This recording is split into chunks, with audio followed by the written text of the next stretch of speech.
Alright, ito na yung update natin. Ito yung Isuzu na 4H F1. So yan, ito yun yung alternator. So check natin yung voltage 25. So start natin. Bale, ito yung battery niya. Yan. So nung unang paandar niya ay hindi mawawala yan bago kailangan mo munang i-revolusyon konti tapos mawawala yan. So ngayon start natin. Yan, wala agad.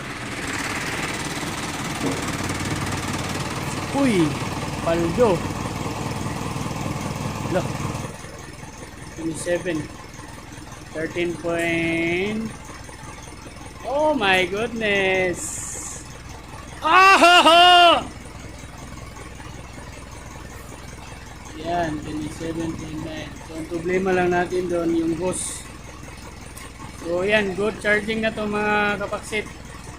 Kasi kung i-divide mo ng 12, to ay 23.8 something ganyan. 13.8. 13.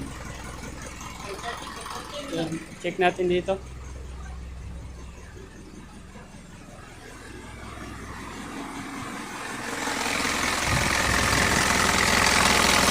Ayan yung alternator.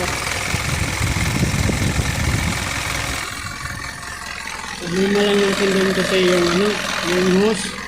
Kasi yung hose niya ay nabiyak. Saan ba yun? Nawago, son? Naan ya? Tanawa?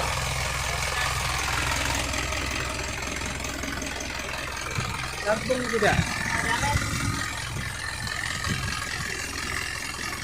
So, ay, salamat. Wala na charging.